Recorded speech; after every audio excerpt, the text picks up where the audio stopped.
Here are the letters the Romans gave us. And here are the countries whose languages derive from Latin. Today they cover half the world. As for the ancient Romans, the boundaries of their state encompassed their entire civilization. The Roman peace, or Pax Romana, serves as the first example of globalization. Let's take a walk across 12 centuries of the Roman history. And yes, those numerals are also a Roman legacy.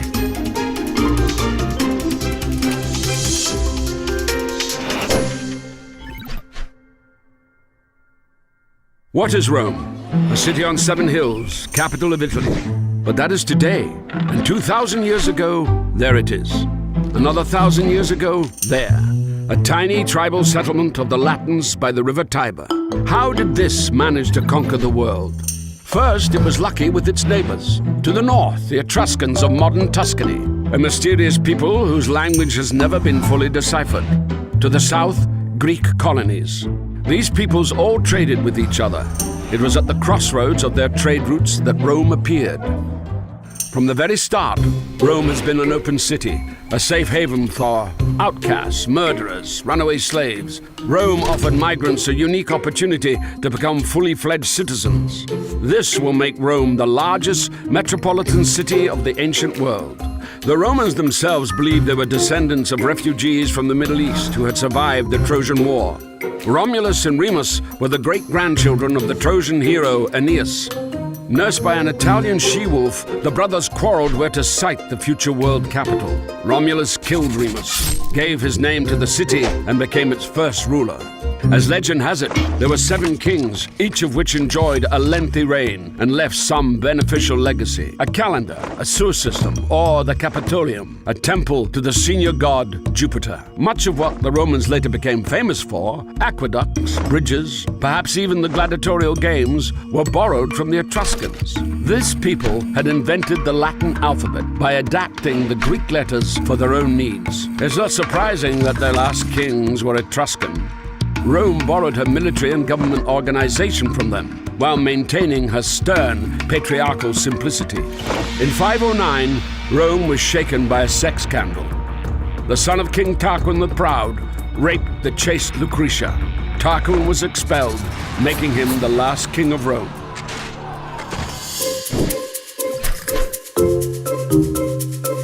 The Romans decided to prevent any such concentration of power ever again.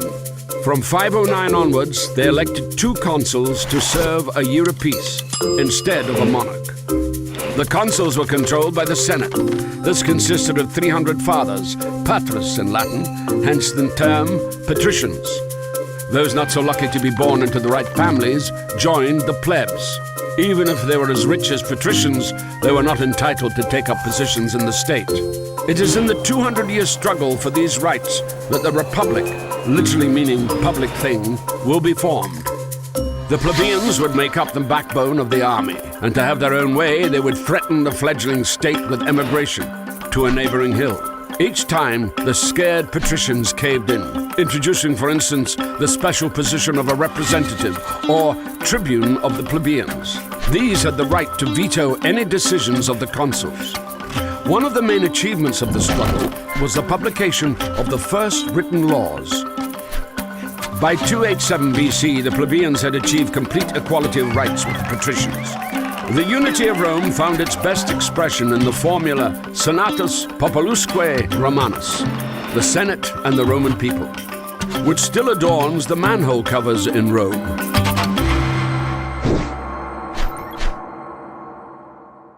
In 390 BC, the history of Rome could have come to an end. The city was unexpectedly taken by the Gauls. The guard dogs had sensed no danger, for which they would be crucified every year since.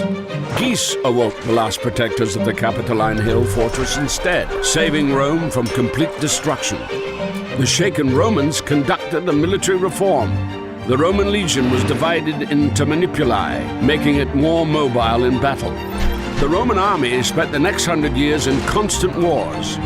Instead of simply imposing a tribute on the conquered, the Romans would enter into a treaty of alliance with them, and the loyal allies supply Rome with a never-ending stream of recruits. Thanks to this, the Roman legions were able to stand their ground in battle with the most efficient fighting force of the time, the all-conquering Macedonian phalanx, led by Pyrrhus, a relative of Alexander the Great. The last stronghold of resistance in Italy, the Greek city of Tarentum, then hired the most costly and celebrated contemporary warlord of the time to defend against Roman expansion. Having conquered Tarentum and reached Sicily, Rome now had to take on a much more dangerous adversary, Carthage, lord of the Mediterranean. The Romans called the Phoenicians of Carthage Punics, hence the Punic Wars. They were fought over the next 100 years.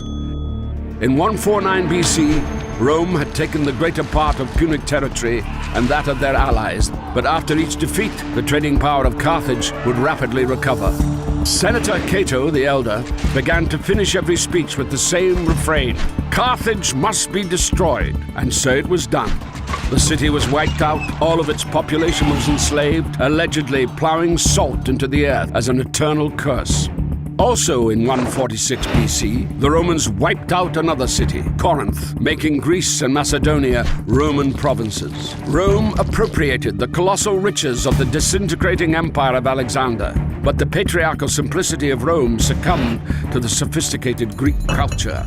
Greek became, in effect, a second state language. The Roman nobility busied itself learning new words, hexameter, history, rhetoric. Cicero, the most famed orator of Rome, would come to model his speeches on those of the Greek Demosthenes. However, across this immense territory, full rights were only afforded to the Romans themselves. Even other Italians, the majority of the military, had no citizenship rights. These would demand equality, declare war, and win the right to take part in managing the state. This was a total game changer. While ancient Greece remained a collection of squabbling city-states, Rome gradually extended citizenship rights to the conquered, laying down the basis for an empire.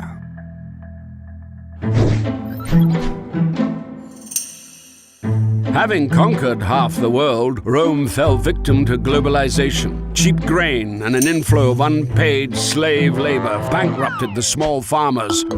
These rushed into the cities and joined the ranks of the proletariat, those who have nothing to lose except their own offspring. At the same time, the rich grew 100 times richer, having bought land from the ruined peasants for a song. Previously united, the Senate and the Roman people split into two hostile camps. The tribunes of the people, the Gracchi brothers, would try to reconcile them. They proposed granting excess public lands to the impoverished peasants and suggested free distributions of bread to the poor. The disgruntled senators decided to suppress the Gracchi movement by force, killing the brothers and several thousand of their allies. Rome was gripped by civil wars. Social mobility for the proletariat was offered by Gaius Marius, a popular general. He began enrolling the proletariat into the army with a promise of a grant of land at the end of service. This would make the legions personally devoted to their generals. In 49 BC, two outstanding generals fought over Rome. Gnaeus Pompeius had won the eastern provinces for Rome, including restless Judea, cleared the Mediterranean of piracy, defeated Spartacus' slave revolt, and justifiably added the title Great to his name. Gaius Julius Caesar had conquered Gaul. Nowadays, they would call it genocide. He butchered 1 million Gauls and enslaved as many more. He went on to defeat the Germans and then invaded Britain. According to the law, a general had to dismiss his legions before returning to Rome, and in return have his moment of glory, a triumphal entry into the capital to the applause of the citizens. Caesar performed a hitherto unseen maneuver. He refused to submit to the Senate, and having crossed the Italian border, the river Rubicon, marched his legions to Rome. It would take him several years to defeat Pompey the Great and his other rivals, pitting Roman legions against each other. In the process, Caesar annexed new territories and gave Cleopatra the Egyptian throne. After a romantic cruise along the Nile, she would give birth to Caesarion, or Little Caesar. On his return, Caesar would add Imperator, or Emperor, to his name, title originally meaning victorious commander, and gain control of all political positions. consul, tribune of the people, and dictator. Rumor spread that Caesar wanted to declare himself king. Conspiracy was brewing in the Senate, and Caesar was assassinated. Caesar left his wealth, quite unexpectedly for all concerned, to his grandnephew, 19-year-old Gaius Octavius. This Octavian immediately joined in the power struggle. In 31 BC, he defeated his last rival, the warlord Mark Antony, who likewise had an affair with Cleopatra. The lovers would take their own lives. Octavian was left sole ruler of a vast territory. Julius Caesar ruled for 4 years. Octavian, assuming the title Augustus, meaning the Venerable or the Great, ruled for an endless 43 years. He didn't formally abolish the Republic, he simply took control of all possible positions, making his power almost absolute. But he modestly called himself Princeps, the first senator. And even though skirmishes with barbarians continued along the borders, inside them the period of Pax Romana set in, a period of peace and stability that was to last 200 years. The empire experienced an economic upswing. Bread was distributed for free to 200,000 people. On Augustus' orders, a 500-meter basin was dug at the very center of the capital, where 3,000 gladiators mimicked sea battles on real seagoing vessels. In Rome, construction was booming. Concrete multi-story districts were growing. Augustus had to introduce height regulations, limiting skyscrapers to 6 floors. And still the citizens were unhappy. They complained about traffic jams, pollution of the waters of the Tiber, and high rents. The golden century of poetry dawned. Maecenas, a quasi-minister of culture, allocated special grants to praise the value of the state. Temples would be built in the honor of Augustus, and even a month was named after him. Thus, the cult of the Roman emperors was emerging. They would come to be venerated alongside Mars and Jupiter. After Augustus' power became hereditary, the senatorial opposition has left us vivid portraits of the first emperors. Suspicious Tiberius unleashed terror under the pretext of the law on treason. Under this law, any action could be deemed offensive. It was enough not to sufficiently praise the emperor or pay at a brothel with coins bearing his portrait. In distant Judea, a preacher refusing to worship the emperor as God was crucified. Caligula wanted to make his horse a consul. A scholar and gourmet, Claudius, was too occupied with feasting and the reforming of the alphabet to keep an eye on court intrigue. One of his wives, Messalina, was giving women of easy virtue a run for their money in the brothels, and the other, Agrippina, poisoned Claudius with mushrooms to enthrone her son from another marriage, Nero. Nero, believing that he was a born actor, not an emperor, would later kill his own mother, and then allegedly the apostles Peter and Paul. Then he again, allegedly, set fire to Rome, so as to read the verses on the fall of Troy during the blaze. He would accuse the first Christians of arson, and initiated their persecution. And finally, he took his own life. Most details of this era are known from Tacitus, a historian and senator who observed the degradation of republican institutions. Fate of the empire was now decided not so much by the Senate as by the Praetorian Guards, the emperor's personal security force, created back in the times of Augustus. These suffocated Tiberius with a cushion, slayed Caligula by the sword, and hailed Claudius emperor. In all fairness, at the same time, the empire grew, expanding into new territories. Roman legions conquered part of Britain, where they founded a town called Londinium. Provinces were given a transparent taxation system, and the non-Roman nobility began to enter the Senate en masse. A grandchild of an Italian peasant, Vespasian Flavius would become the founder of the next dynasty. Vespasian and Titus, suppressing the uprising in Judea, committed genocide, again according to modern-day, not Roman standards, and reduced the Temple of Jerusalem to nothing but the Wailing Wall. On a lighter note, Vespasian had a jolly good Roman predisposition. He taxed the collectors of urine at the public toilets. And Titus, the destroyer of Jerusalem, would nevertheless obtain the title of Merciful. After a splendid triumph, he opened the Colosseum for the people. Titus would be called the love and consolation of humankind. And after such festivities had depleted the public treasury, Vesuvius destroyed Pompeii, plague devastated half Italy, and Titus became a god.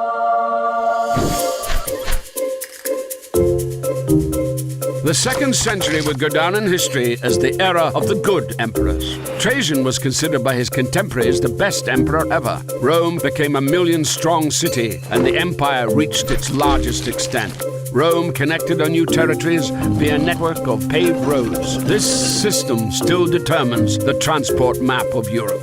After Trajan's conquest, Hadrian busied himself with defense, erecting massive fortifications in Britain and between the Rhine and the Danube. Pantheon was built in Rome, the first temple to be topped by a massive dome, a real architectural sensation of the day, dedicated to all the gods. Hadrian would also include his lover among them, the young Antinius. More of his images have survived than of any Roman. The last good emperor, the throned philosopher, Marcus Aurelius, would spend most of his reign on military expeditions. In between battles, he wrote his manifesto for Stoic philosophy, Meditations.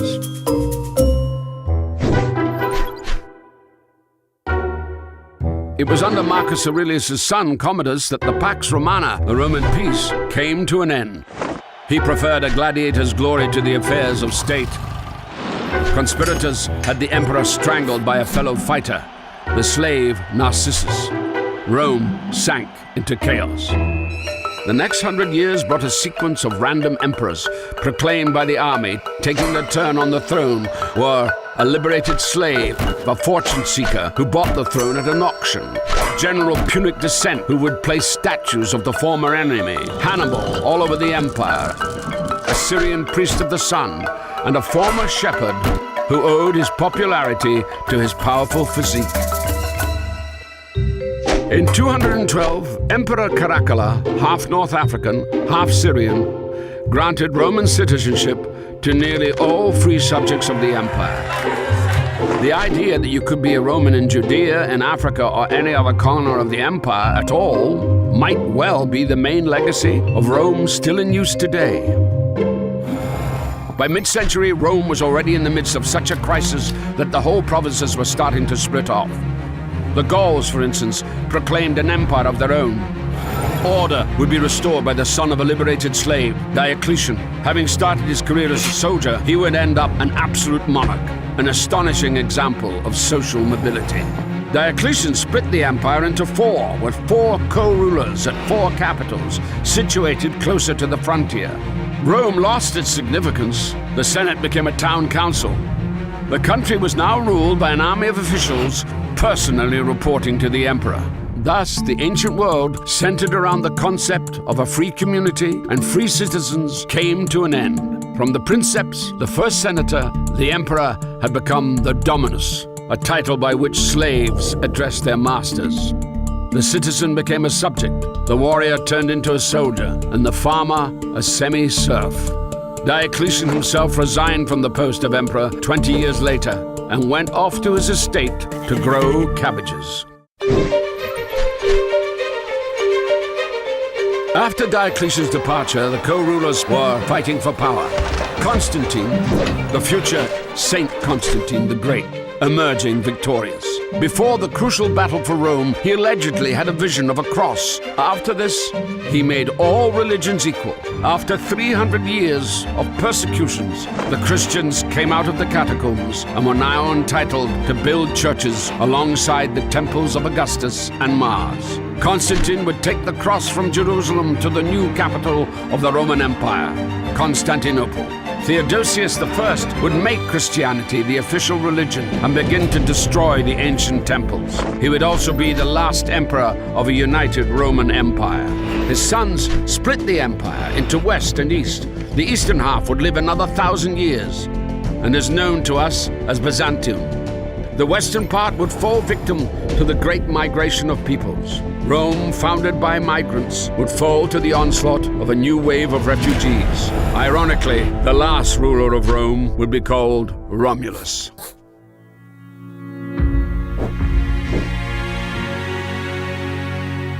In modern Rome, not far from the Colosseum and the ruins of the Forum, there is a tomb.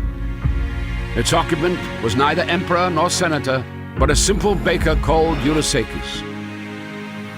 Likely born a slave into a family of Greek migrants, he later entered into a bread supply contract with the capital and became so rich that he could build such a monument for himself and his wife. Before Rome, in ancient Egypt and elsewhere, or after Rome during the Middle Ages, a man would die in the same station in life as he had been born in. The life and career of Eurysakes is an answer to the question of how Rome was able to create a global state that lasted over 1,000 years. Do you like our video? We have another one, this time about ancient Greece. Or you can watch the shortest history of Russian art of the 20th century. We've squeezed 100 years into just 25 minutes. And that is not all. Subscribe to the Azimuth channel and you'll be sure not to miss out on anything.